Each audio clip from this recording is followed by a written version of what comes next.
নমস্কার বন্ধুরা, সুমাস রান্নাঘর থেকে আমি সোমা বলছি। আশা করি তোমরা সকলে ভালো আছো। আজকে দেখো আমি তোমাদের কাছে ডিমের রেসিপি নিয়ে এসেছি। এখানে ডিম, এখানে মটরশুঁটি, এখানে পেঁয়াজ, আদা রসুন বাটা, এগুলো তোমাদের এক এক করে সব আমি যখন দেবো সব বলে দেবো। এখানে আমি একটুখানি ছুরি দিয়ে এই জায়গাগুলো আমি কেটে নিচ্ছি, তাহলে নুন হলুদ সুন্দর করে ঢুকবে।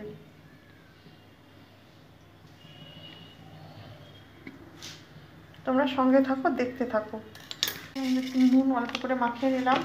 আজকে আমি ডিমটা একটু অন্যরকম করে বানাবো, তোমরা সঙ্গে থেকো। পুরো ভিডিওটা এর পর্যন্ত দেখো বন্ধুরা, স্কিপ করে দেখো না। হলুদ দেবো। একটা ছোট্ট ভিডিও বানাতে আমাদের যারা ভিডিও বানায় তারা জানে কতটা কষ্ট হয় বন্ধুরা। একটু শুকনো লঙ্কার গুঁড়ো ছড়িয়ে দিলাম।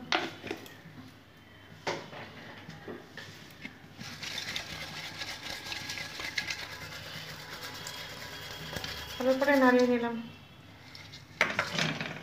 ডিমগুলো এখন আমি দিয়ে দেবো, আমি ভেজে নেবো লাল লাল করে। বন্ধুরা আমি লাল লাল করে ভেজে নিয়েছি, এখন তুলে দেবো ডিমগুলো।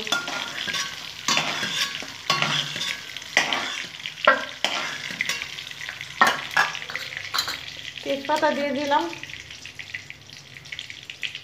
এখানে এলাচ, দারচিনি, লবঙ্গ,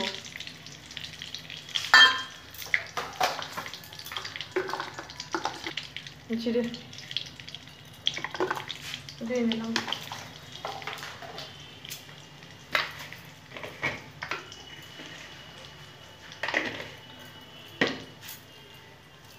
শুকনো লঙ্কা দিয়ে দিলাম।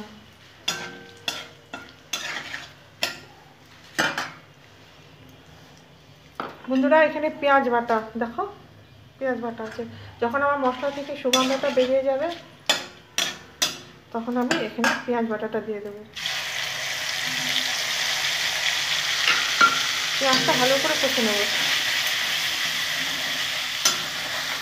এখানে রসুন আছে 1 চামচ, বড় চামচের আদা আছে 1 চামচ, বড় চামচ 1 চামচ দিয়ে দিলাম রসুন আদা বাটাটা। এটাও ভালো করে কষে নেব যতক্ষণ না কাঁচা গন্ধ দূর হচ্ছে। কিন্তু বন্ধুরা এখন আমি কাশ্মীরি মির্চিটা এই সময় দিয়ে দেবো যাতে কালারটা সুন্দর আসে।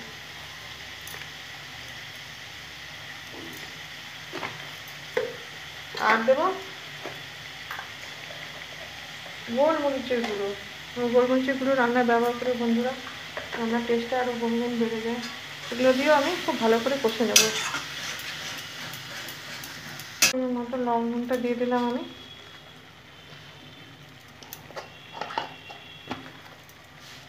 আর হলুদ দেবো। আজকে যারা নতুন দেখছো আমার ভিডিওটা, তারা চ্যানেলটা সাবস্ক্রাইব করে আমাকে এগিয়ে যেতে সাহায্য করবে বন্ধুরা। তোমরা আমাকে ভালোবেসে সাপোর্ট করে যাও, আমি তোমাদের ভালোবেসে সাপোর্ট করে যাচ্ছি। হলুদ দিয়ে দিলাম। আর আমার রান্নাগুলো যদি তোমাদের হৃদয়ে একটু জায়গা পেয়ে থাকে, তোমরা যদি একটু আমাকে ভালোবেসে থাকো, তাহলে অবশ্যই বেশি বেশি করে শেয়ার করে দেবে, আত্মীয়স্বজনের মধ্যে ছড়িয়ে দেবে, লাইক করবে আর সাবস্ক্রাইব করবে। আমাকে একটু সাপোর্ট করো বন্ধুরা, তোমাদের সাপোর্ট আমার খুব দরকার। দেখো কী সুন্দর কালারটা এসেছে বন্ধুরা, দেখো। এখানে জিরে, গোটা জিরে, ধনে আর কাঁচা পাকা লঙ্কা দিয়ে দেবো।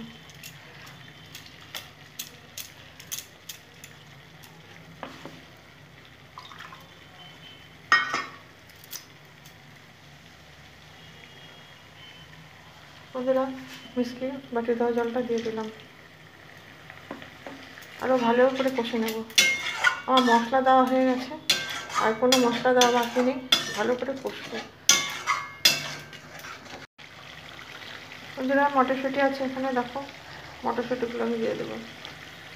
এইভাবে একবার মটরশুঁটি দিয়ে ডিমের ঝোল করে দেবে বন্ধুরা। এবং হোটেলের মতো যেভাবে বানায় না ছোটো ছোটো হোটেলগুলোতে, ধাবাগুলোতে, ওরকম স্বাদ আসে। দেখো কী সুন্দর কালারটা এসছে। যখন আবার একটু ঠান্ডা হয়ে যাবে তখন অনেক সুন্দর কালারটা এসে যাবে, লাল কালারটা এসে যাবে। আর আরও কষে নেব কিছুক্ষণ। একবার তোমরা এইভাবে ডিমের ডালনা বানিয়ে দেখবে, আশা করি তোমাদের খুবই ভালো লাগবে আজকের রেসিপিটা। বন্ধুরা কিন্তু ডিমগুলো ভেজে রেখেছি, সেই ডিমগুলো দিয়ে দেবো। এখন এই ডিমগুলো দিয়ে আমি একটু কষিয়ে নেব।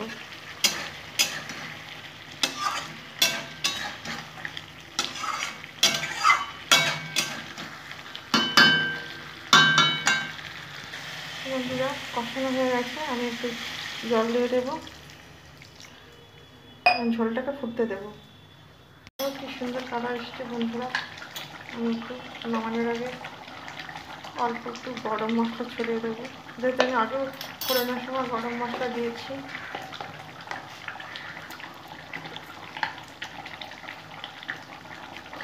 আর একটু ঘি দিয়ে দিলাম বন্ধুরা। দেখো, ঘিটা অপশনাল, চাইলে দেবে, না চাইলে দেবে না, ঘি দিলে পরে টেস্টটা বহুগুণ বেড়ে যায়।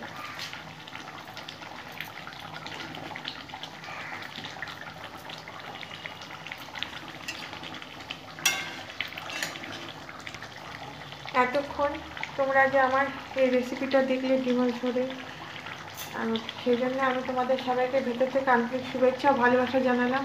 আবার অন্য কোনো রেসিপি নিয়ে তোমাদের মাঝে হাজির হবো। ততক্ষণ তোমরা সুস্থ থেকো, ভালো থেকো। দেখো কি সুন্দর কালার টেস্টে ডিমের ঝোল, অবশ্যই একবার এইভাবে করে দেখবে। আমি খুবই ভালো লাগবে খেতে বন্ধুরা, একবার করে দেখো মটরশুঁটি দিয়ে। তাহলে হয়ে গেল বন্ধুরা, এটা অফ করব, এখন ঢেকে দেব। Thank you.